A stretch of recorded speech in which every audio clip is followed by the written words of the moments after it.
Welcome to the RTO Superhero Podcast with me, Angela Connell-Richards, where we'll explore the complexities of compliance and how to ensure business success within your RTO. This podcast is for anyone within the training industry who wants to learn from my experience as an RTO consultant, RTO manager, trainer and assessor, and entrepreneur, as well as the experience of other experts in this field. Listen in and let us help you become the RTO superhero you want to be.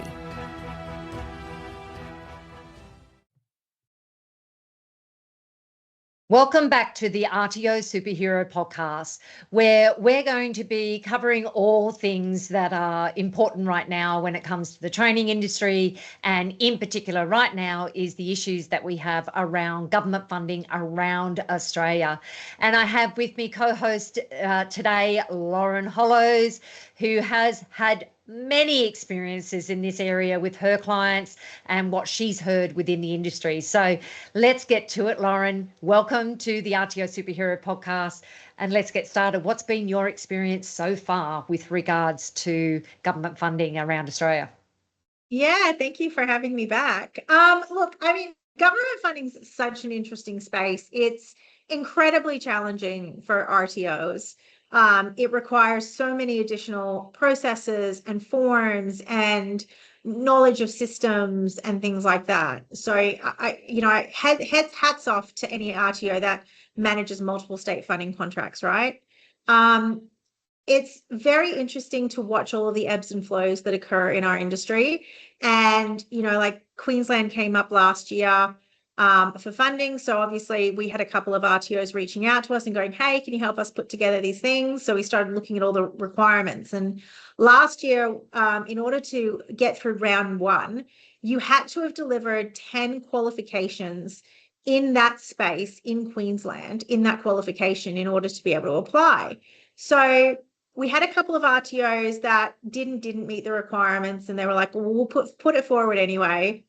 We had one RTO that had delivered the qualification in Queensland and had multiple completions, but it was for international students. And so, Queensland was like, no, not eligible, doesn't count, right? We had another client who had delivered the same program in far regional WA to a Aboriginal and Torres Strait Islander First Nations cohort. They had 80% completion rates, right? Huge completion rates for job seeker cohorts, huge completion rates for regional cohorts. And again, massive. Just didn't count because it hadn't been done in Queensland. Vet DSS programs, so vets delivered secondary school programs with 95% completion rates, not interested in not interested because it wasn't delivered in Queensland. We were like, yeah, but we want to bring this to Queensland. Like, you can see we can do this and we can do this well. And we get great completion outcomes. And it was like, no. Wouldn't you like the same results? Right? Like, if I'm an employer and someone's coming to me and going, okay, I want to look at who I'm going to be giving out my funding to, who am I going to pay for this particular service? And I've got someone that comes to me and they go, well, I've delivered, we got funded for 100 places and we got 20 completions last year.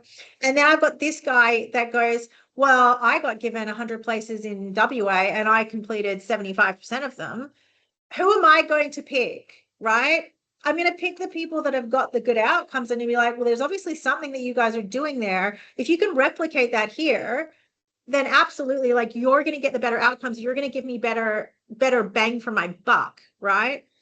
What's going on in these government departments when they can't, like, as entrepreneurs, we go, yeah, I know exactly where I want to invest my money. Yeah. What am I going to get for it? Like, if I'm going to give everyone $5,000 and someone's going to give me, all of this, and this one's going to be like, I'm going to give you this, but I'm going to give you this. I'm going to be like, I want that, right? And I think that is the problem. Is like, it's incredibly hard to set up a government funded program. And I know in our previous episode we were talking about, like, what does equitable funding look like? And, I don't know if it looks like, school choice, where we go, okay, well, every student gets $10,000 to go and spend on a vet qualification, right? And I think we've seen in the past how that can be rorted. So I understand the challenges of setting up a government funding program that is going to be equitable, that is going to be, like nothing's rort proof, but like that is going to have sufficient barriers in place that we can ensure quality and things, or maximize the chances of quality and things like that. But I think that, unfortunately, because there is just a lack of understanding, and because we don't seem to do these things based on data, and every state is so adamant about running things their own way as opposed to moving to any kind of nationally harmonized system. It's the dirty word of vet funding, is that we unfortunately end up in a place whereby there's no guarantees. And so what we do see is we see a lot of, like, I've got a lot of RTO owners in their 60s that are just turning around and going, you know what, it's all too hard. It used to be that when the international market went feral, right, we could rely on traineeships and apprenticeships. Yep. Or when the traineeships and apprenticeships went feral, we could rely on, like the international market. It feels at the moment like there is just an assault and a lack of like any sort of baseline across the board, that I completely understand where RTOs come from. And there's some amazing RTOs that are out there that are now literally just going, we literally just can't rely on anyone or anything. And so therefore we have to be able to do it all. Like, we've got to be able to have a bit of fee for service and a bit of government funding across a couple of different places and a bit of cry costs and stuff like that. And that then causes an RTO to really to run an RTO that runs multiple funding contracts, fee for service, institution-based programs, workplace programs, and cry costs. Holy Hannah. It's hard. It's right? hard work. You've got to have a massive compliance team. And I think this is why we're seeing a lot more RTOs kind of come together. And so we're seeing groups of RTOs that are operating with like 5 or 6 RTOs under like a parent company, because it's just kind of like, we can't do all of this without having some sort of, 100%.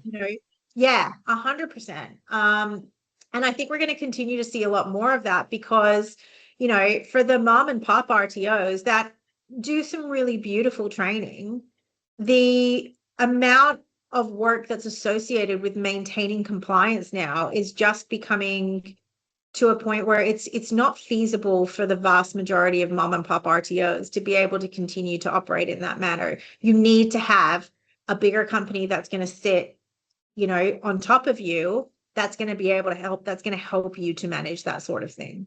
Particularly with the major changes that we have with the new standards, in particular when it comes to governance, continuous improvement and risk management, there is a lot more work that's going to be involved with managing that. And I can see the reason why it's been added to the standards, because it certainly will raise the quality of education, but these small RTOs, I don't know how they're going to cope with all of the management of this.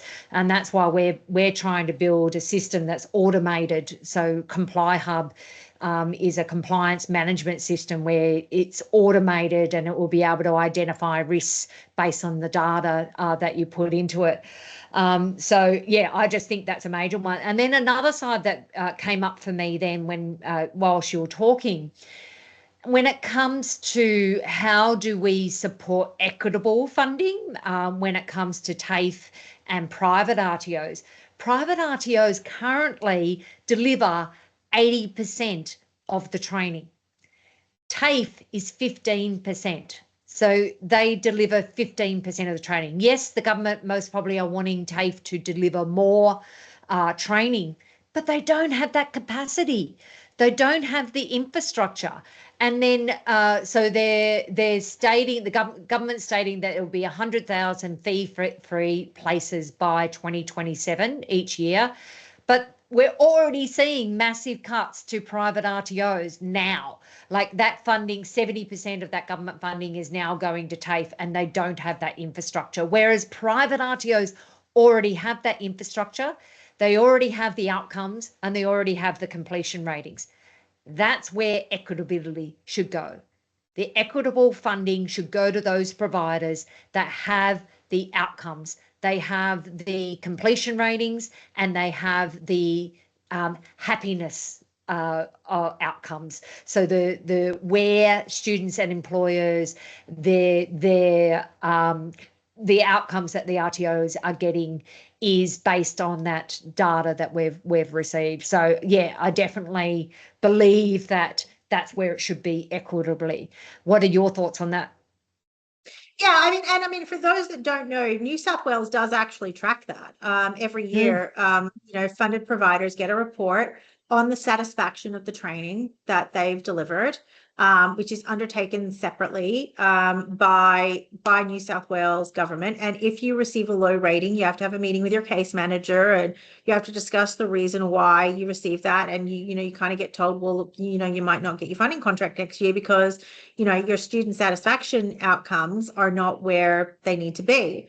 And every state has different measures for that. Like WA has got completion outcomes, like they've got completion benchmarks that RTOs are supposed to meet based on either or a qualification level.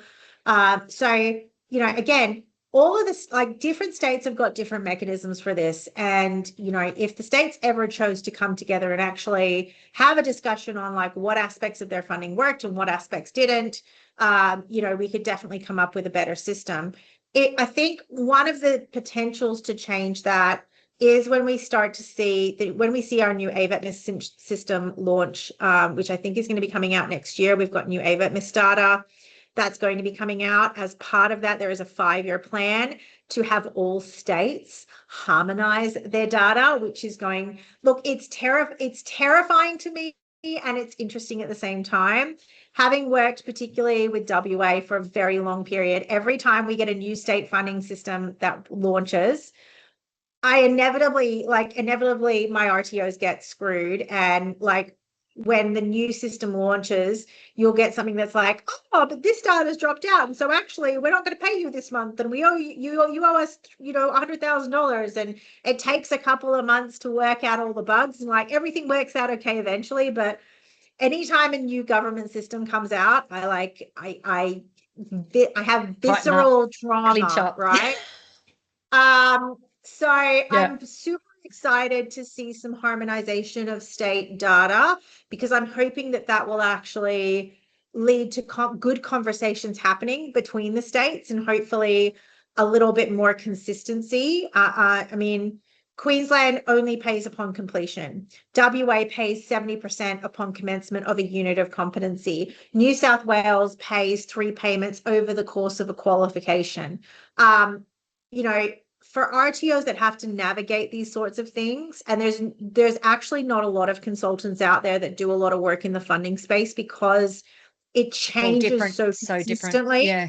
And every system is so different. Like, to try and find somebody who knows how to lodge on the Smart and Skilled e-portal, coordinate the lodgement between TAMS and, in WA, and, run your prerequisite numbers in South Australia. Like, they're just not out there.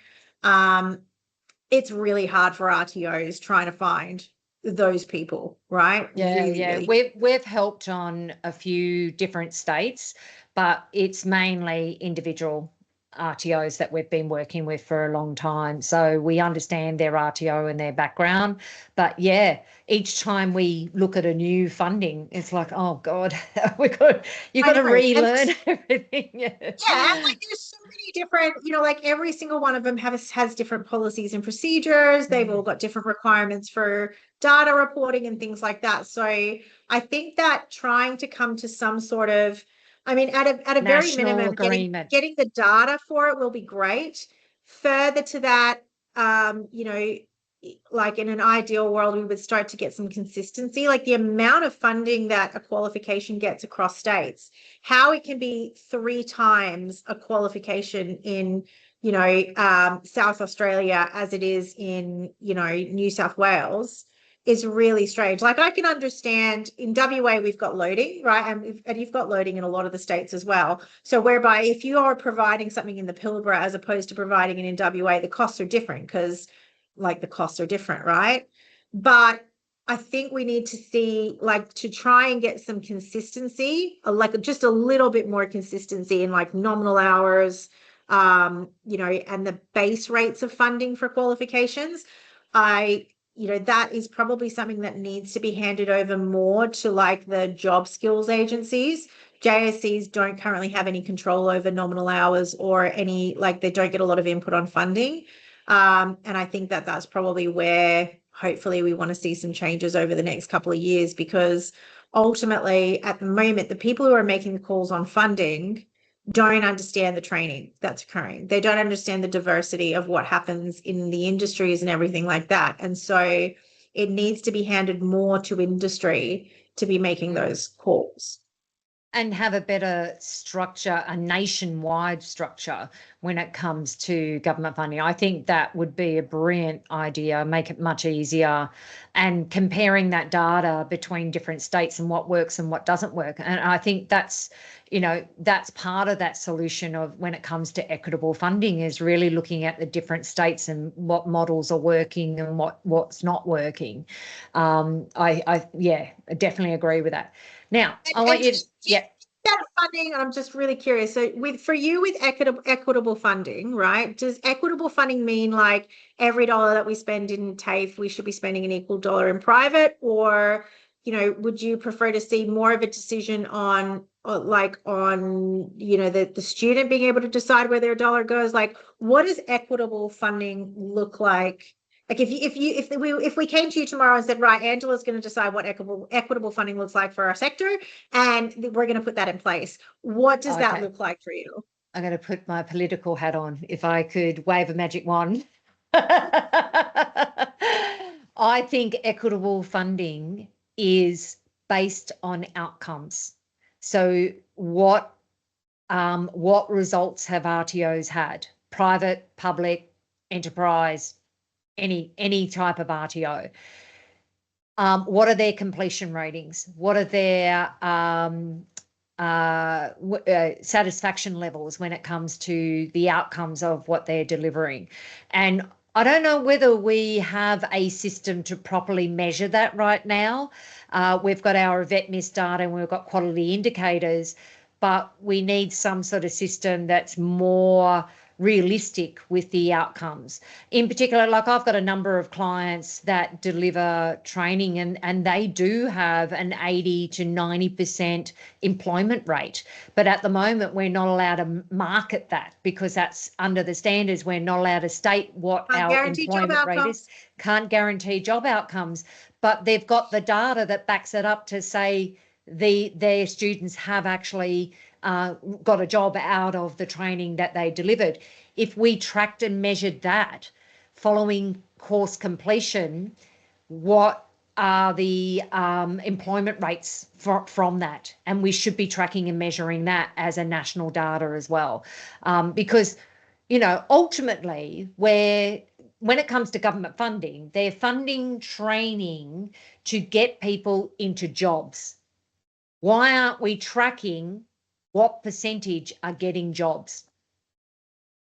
Like, so I guess one option for that then would be to give everybody the funding contract, no minimum amounts that we're guaranteeing to you, and then everything happens on kind of like a TNI sort of a basis.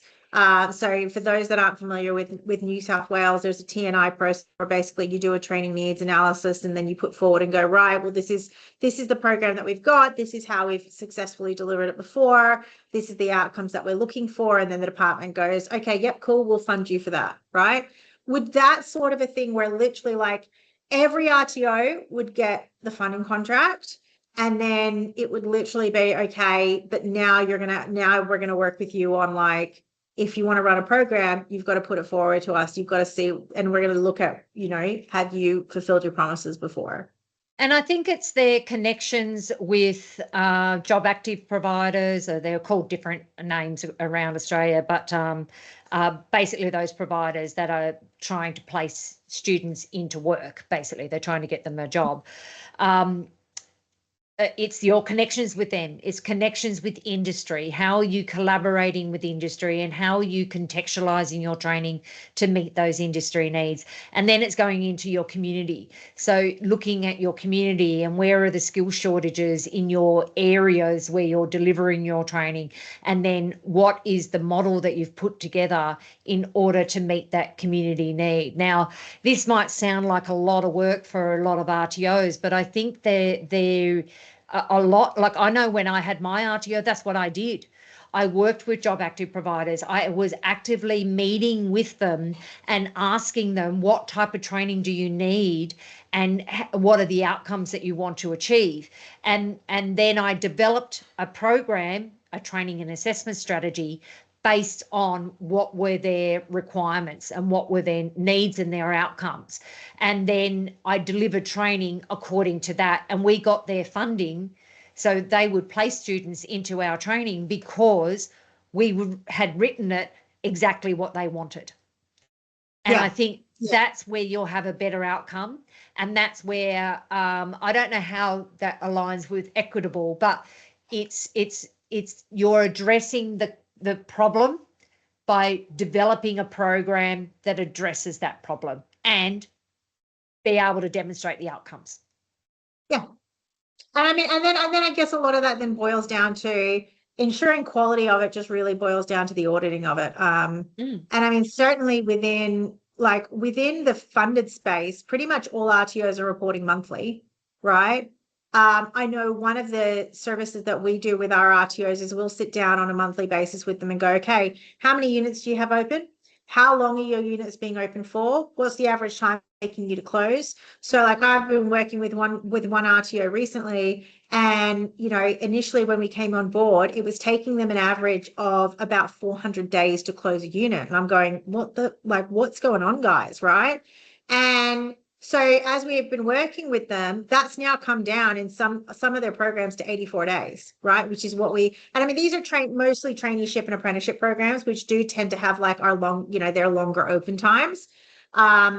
But like, they're not every being month paid we're monitoring. if they're not finishing those units. Every month we're monitoring those programs, and we're going, okay, well, what's the number? What's the, are the numbers coming down and everything like that? And the first couple of times we started doing this with RTOs and sitting there with the CEOs and managers and kind of going, here is your data, right? They were like, this is amazing. And I was like, I know, but the shock of the RTOs kind of go, and I'm like, seriously, like, I look at this stuff in my RTOs all the time. Like, I don't care what, like, yes, I get my staff's reports and all of that sort of stuff as to what I've done and, how busy I am and all that sort of thing. But at the end of the day, right, data runs my life. And I'm like, how many units did we close? How many units did we open? Like, why is trainer A doing 30% of the opens and closes than trainer B is? Like, what's going on there? Like, why does this trainer have, on average, 8 units open per student? I'm like, no, we do 3 or 4 at most, no more than 3 or 4 units open at a time. It confuses and overwhelms students. Get them to finish something before they open out something new. All of that data is available in people's systems, and people just don't use it. And when we start using it, all of a sudden RTOs go, oh my God. Like, and I'm like, yes, look at this amazing tool for you to run your business, right? And even the data we're required to collect, like VetMIS data and quality indicators, you can utilize that to improve your practices as well. For sure. Yeah. I mean, we've just been doing our quality indicators. They're obviously due next week. So, we've been prepping our RTOs quality indicator reports. And in addition to doing the quality indicator report, we also give them an overview of, where everything is sitting at. So we don't just use the quality indicator reports. We use additional surveys. We use the complaints register. We utilize Google reviews. We utilize Facebook reviews, because a lot of RTOs are doing a lot more of that sort of stuff nowadays as well. And I mean, like the stuff that we pick up, like, we went on to one RTO and realized, hey guys, you do realize like you haven't had any positive Google reviews in 2 years. You've got a student satisfaction rating of 90%. The 3 students that were unhappy with you went straight onto Google and had a whinge about it.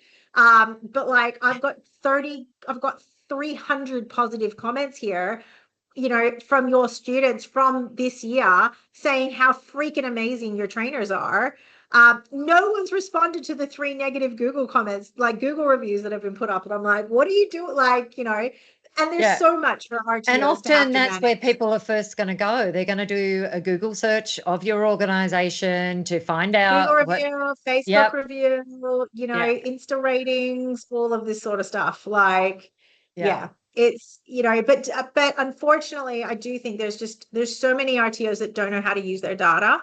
And you're right in that we're not collecting the data that we should be. That post-training employment stats. I mean, in an ideal world, are you employed when you graduate? Are you employed 3 months after you graduate? Are you employed 6 months after you graduate? And is that in the same field? Right? Yeah. And did the RTO help you? Did the RTO help you to get that job? Yeah, for sure. Because there's a lot of RTOs that do. Yeah, absolutely. There is like especially in qualifications where job placement is part of the overall training, or like, within the traineeship and an apprenticeship space, if a trainee, like I know a lot of RTOs that advocate for the students to make sure that the employer is paying those fees so that it, if you're paying an apprentice $13 an hour, and then you're forcing them to pay their own fees for their qualification. Like the amount of RTOs that I know that have stepped in and kind of gone, oi, you're getting $8,000 for this kid to study with you. You're literally paying them $13 an hour.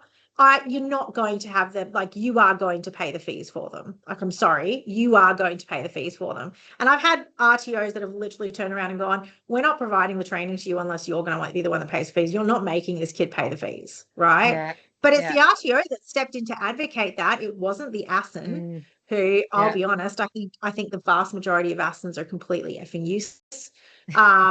Even though their whole job is to advocate for students, right?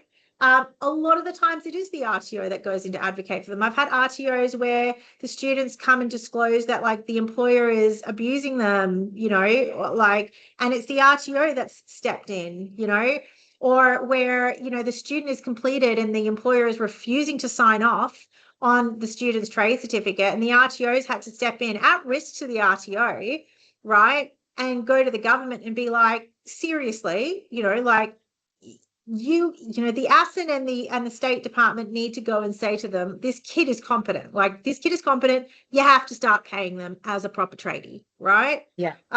It happens in industry all the time, and there's so much work that RTOs are doing that goes unrecognized. I'm going to do a sidestep here. It's still to do with government funding. Did you hear that Albanese recently announced that work placement will be paid by the government to any student doing nursing or any nursing related units within university and TAFE? Yes. But so this program was actually launched over a year ago. Actually, it might have been 2 years ago now. But it's now in place now. It's now actually come into fruition. But it wasn't going to be TAFE. It was just going to be university. It was just going to be for the universities. It's now just going to. It still will not be for any private provider students that are studying. It obviously won't support any of the international students to some extent. And actually, I'm not sure about that. If they're an international student in university, are they covered under this program? Oh, I don't know. That's an interesting question. I don't know. To take a look at that. Yeah. Guys, we're going to find out, and we're going to drop it in the comments because if they are funding, if they refuse to fund a student who is enrolled with a private provider who is an Australian citizen, but they will fund an overseas student studying it in the internet in a university, I will call it. I will call it. Absolutely. I will 100% denote that.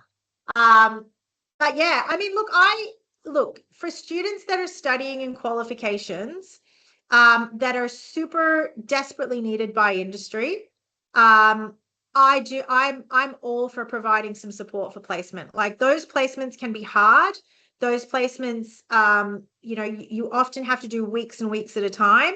So you've got to give up your income in order to be able to go through and do this. And to me, if it's in an area that we desperately need support, so, nursing, some of the trades, aged care, things like that, where, we need more nurses, we need more carers, we need more tradies.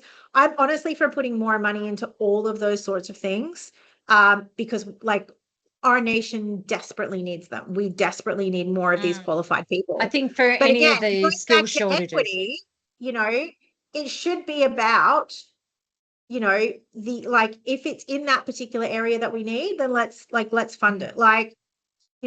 I fully see the importance of the arts and everything like that. But if we have a limited bucket of funding, right, then at this particular point in our country, right, looking at where the world is and looking at the big challenges that we have, we should be putting money into whatever it takes to get more nurses, doctors, engineers, tradies, aged carers. That's what we need people working as, right? So the more people we can get doing that, and we need trainers who are able to teach people how to do that. So that's where we should be putting our money into, right? Is getting those things. Yeah.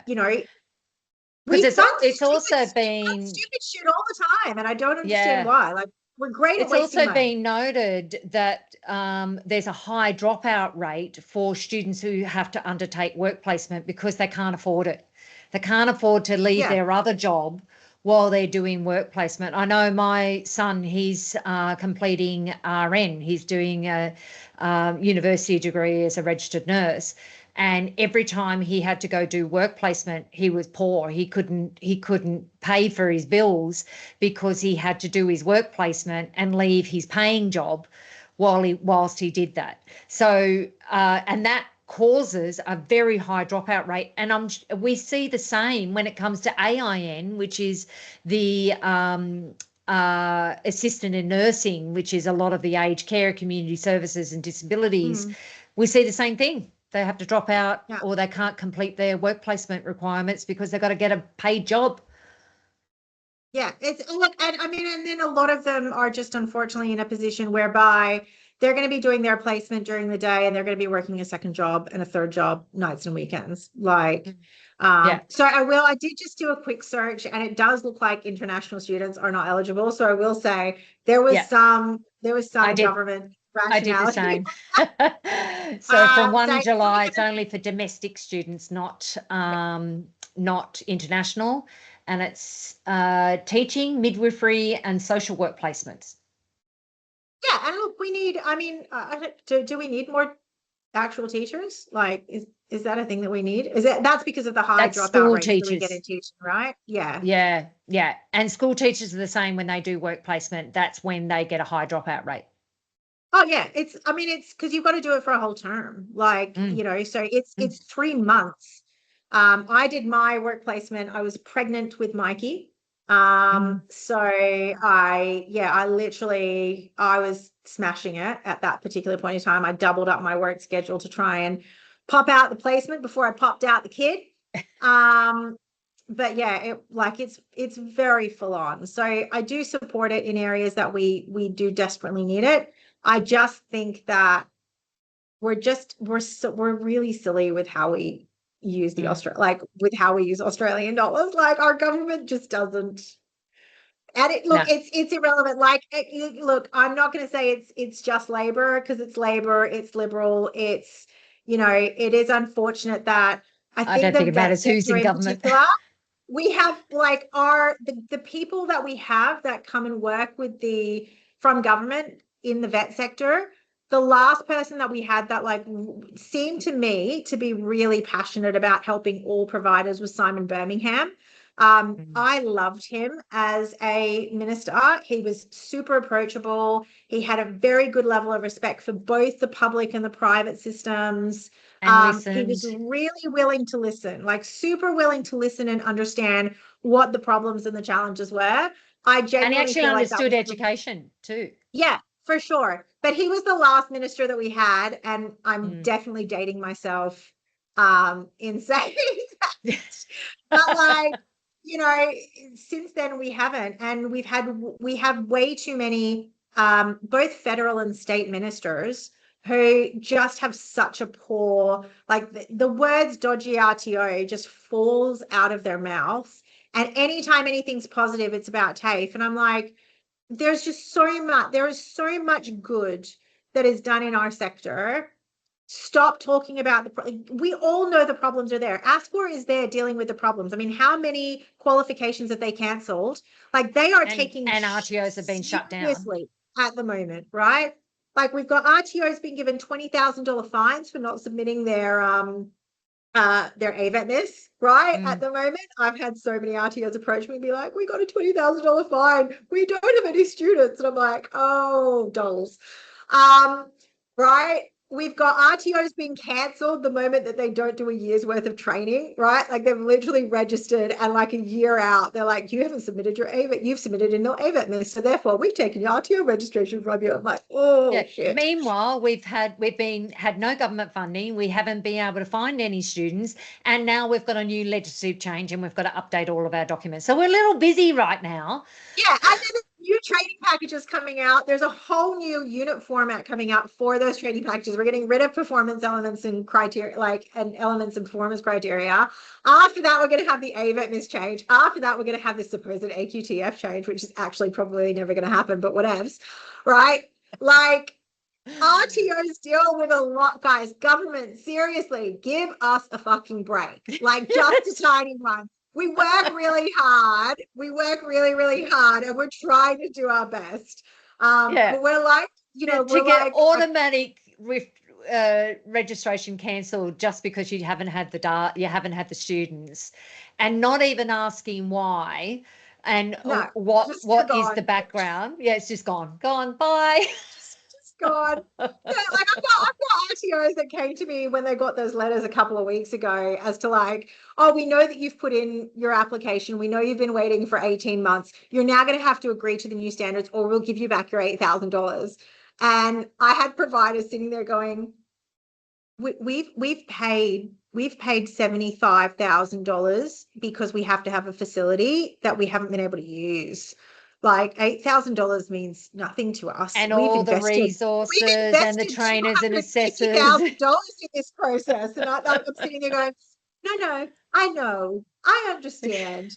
They don't care. Like this is, they don't. I'm sorry, they don't care. Like I can. Yeah, unfortunately, the government do not know how to run a business. And I often see this where they just don't understand how an RTO runs, and that in particular a private RTO, where you've got to meet all of the other legislative requirements when it comes to industrial relations and WHS and go on and on and on, insurance and all that sort of stuff. And how they've got to manage all of that, as well as the marketing, as well as, building a brand for their RTO. They don't understand, like, yes, compliance is a component, but we cannot survive on compliance alone. As an RTO, there is so much more that we need to do. Yeah, like the only equivalent, so I keep chickens, right? Because I live in far north Queensland. I'm a crazy person that lives in farm now. So I keep chickens, and like every time I introduce like new chickens, right? We've got like these little baby chickens that are running around, and they just get the crap kicked out of them, right? By like all of the other chickens. So it's always like the tiniest chicken that gets the hardest time, and I'm always like, you're like my RTOs, like but they just keep on running, like they keep on running and they keep on trying, right? But I'm like, you just keep getting the crap kicked out of you, you poor little things, and you just keep going. That's such a good analogy. I like that.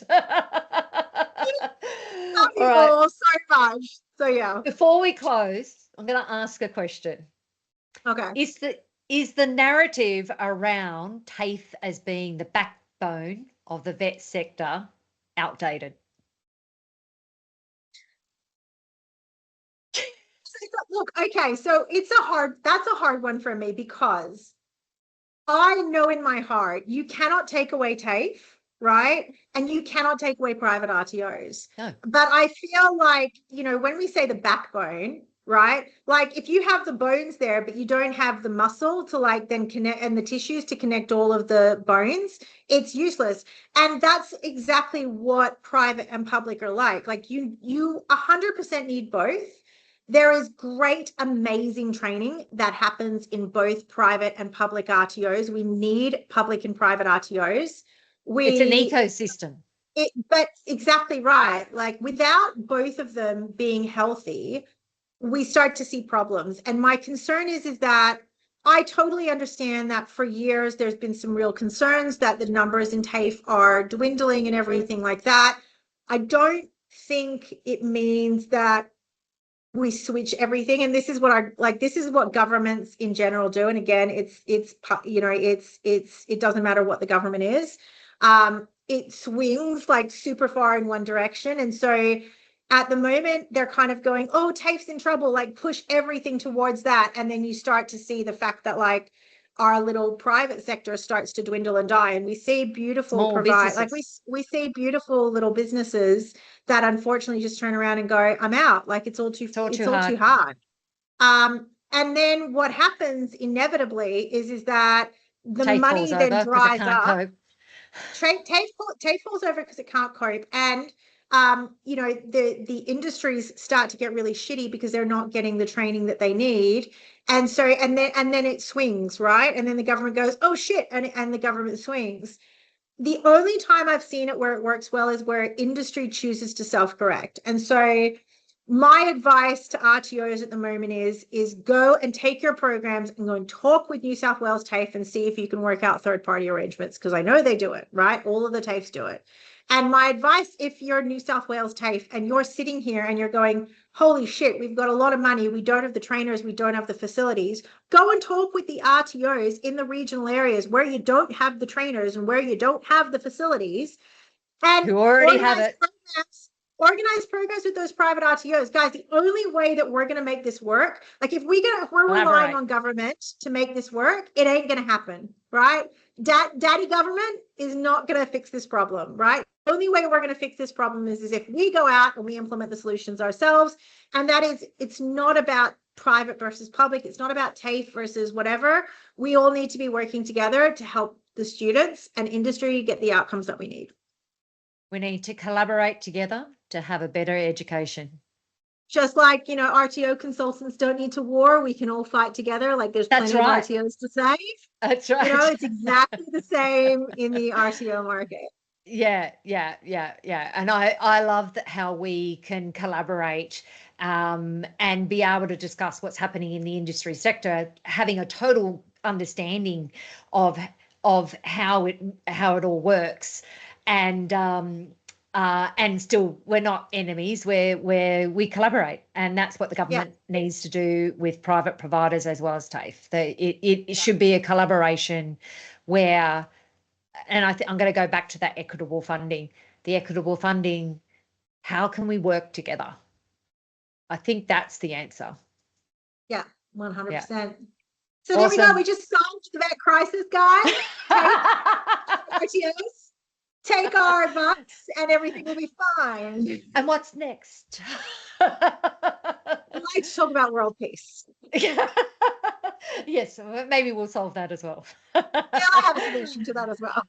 Yeah. Thank you very much, Lauren, for joining me again today in the RTO Superhero Podcast. It's been fantastic talking with you again, and I love how we get to have this conversation and people get to join our conversation and hear two consultants experienced in the training industry talking shit.